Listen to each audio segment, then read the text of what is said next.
Stop, whatever you're doing. What you're about to hear in some cheap Hollywood rumor or a celebrity tabloid headline. It's darker. It's heavier. It's the kind of story that rips through the shiny surface of the entertainment industry and forces everyone, fans, families, politicians, even federal agents, to stop and ask, how deep does this corruption go?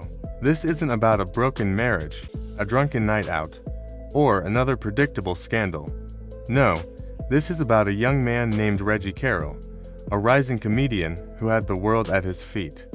He dreamed of making people laugh, dreamed of seeing his name in lights, dreamed of giving joy to audiences who needed an escape from their own problems. Instead, he was found lifeless in a rundown motel room, a place more fitting for tragedy than for beginnings. At first, the explanation was simple. Too simple.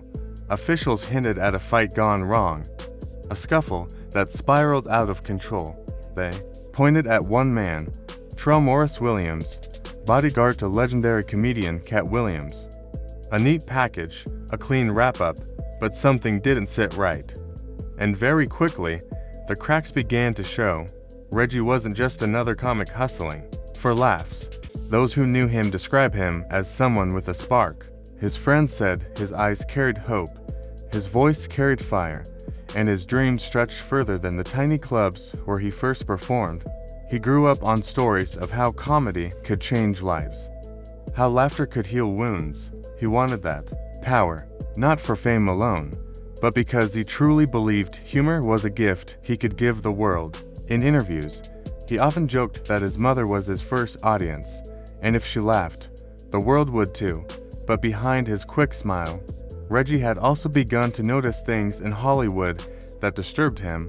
Contracts whispered about in hushed tones, money flowing where it shouldn't, deals that didn't make sense, and as someone on the rise, he sometimes stumbled into places he wasn't supposed to be.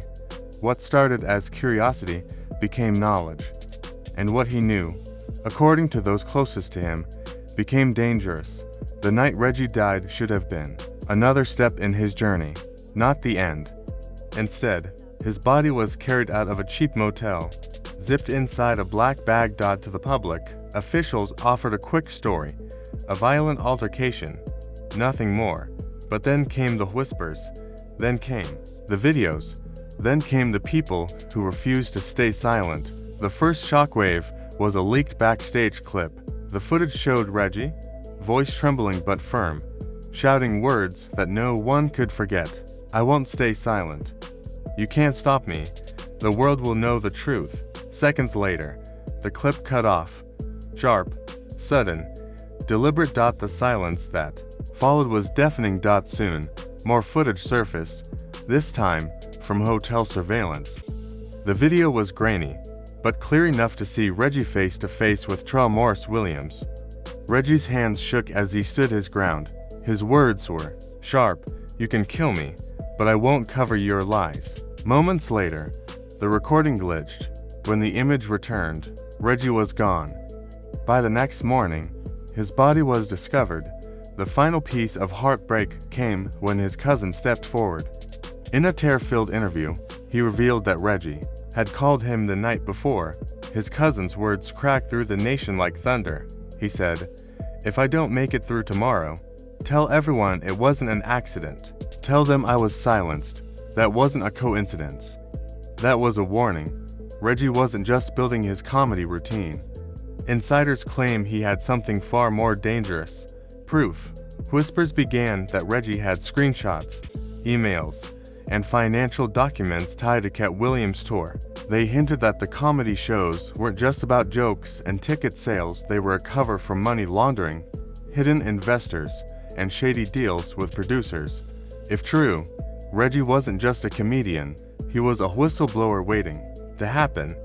And whistleblowers, history has shown us, often meet dark fates. At this point, the story was no longer just gossip. It had grown too loud, too messy, too dangerous to ignore. The FBI launched an investigation. Agents raided storage units, seized hard drives, and began pulling at threads no one thought would unravel. Then came the image that sent shockwaves. Everywhere, Katt Williams himself, the man millions knew as one of the most gifted comedians alive, sitting inside an FBI interrogation room. This wasn't a stage. This wasn't a comedy show. This was life or death. Leaked documents hinted at more than one man's guilt. They carried initials, names of producers, studio executives, and performers. One chilling line read, "Protect the talent, no matter the cost."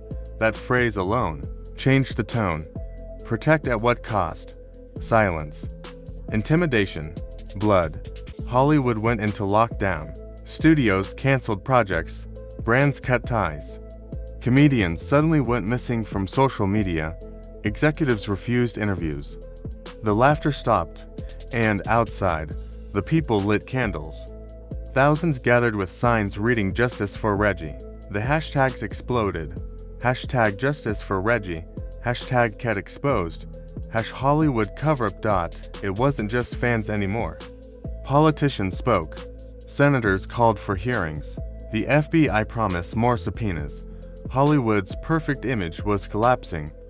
Perhaps the most heartbreaking moment came when Reggie's mother, clutching her son's framed photograph, stood before cameras and said through tears, he went to Hollywood to chase his dreams, but he ended up surrounded by wolves. My baby didn't deserve this. Her pain became the movement's fuel. Across the country and even across oceans, vigils turned into rallies. Billboards flashed with Reggie's face. His stand-up clips, once ignored, now played like tragic prophecies. Fans typed, "He tried to warn us." We didn't listen. Just when the storm seemed to calm, more leaks came. Financial records surfaced, showing untraceable wire transfers linked to Katt's tour. Initials pointed to household name superstars, studio bosses, even politicians. And then came the phone calls. In one leaked call, an unidentified voice muttered, "If he talks, we all go down." Another voice replied coldly, "It's already handled." That was no accident. That was confirmation. Katt Williams' world crumbled overnight. Tour canceled. Endorsements vanished. Close friends distanced themselves. Inside interrogation rooms, agents laid down photographs of Reggie's final hours, emails, intercepted calls, and bank records. Every new piece of evidence tightened the noose. But was Katt the mastermind? Or was he just another pawn in a machine too big for even him to control? The answer came when a member of Katt's own security team flipped. Under oath, he confessed that Reggie had confronted the group with evidence of secret money dealings. The chilling order allegedly came from higher-ups. "Make sure he doesn't talk again," the courtroom gasped. Online, the world erupted. Suspicion had become proof. Reggie's death was not an accident, it was an execution. The movement spread far beyond Los Angeles. Protests erupted in New York, London, Toronto. Crowds chanted "Expose them all," and no more cover-ups. Hollywood's glossy mask had cracked. People saw not just one death, but an entire system built on secrecy, intimidation, and greed. Leaks grew darker. Audio recordings revealed insiders casually dismissing Reggie's death as collateral damage. Social media exploded. Politicians demanded hearings. Anchors cried live on air. Hollywood wasn't entertainment anymore. It was corruption, organized, deliberate, and global. Then came the most terrifying revelation of all. A leaked internal FBI memo. It hinted at a classified list of over 24 powerful insiders, not just comedians and producers, but politicians, media executives, and global figures connected to a secret fund used for cover-ups and scandal suppression. The memo ended with one line that froze the world. "The Carroll case is only the beginning." Reggie Carroll didn't just die chasing a dream. He died because he stumbled into the truth behind the dream. But instead of burying him, those who silenced him turned him into a symbol. His laughter echoes louder now than it ever did in life. His story has become a mirror exposing an industry drowning in shadows. And as the FBI drags Katt Williams deeper into questioning, as subpoenas rain down, one haunting question remains. How many more Reggies are out there? How many voices were silenced before the world even knew their names? Reggie's mother said it best. They killed my son for telling the truth. Don't let his truth die with him. Now the choice in just Hollywood's. It's ours. The world can stay silent, scroll past, and let the cover-up win. Or the world can keep the pressure on sharing, demanding answers, refusing to let another dreamer die in the dark, because this story is bigger than Katt Williams, bigger than comedy, bigger than Hollywood. It's about power, silence, and the terrible price of truth, and it's only just beginning.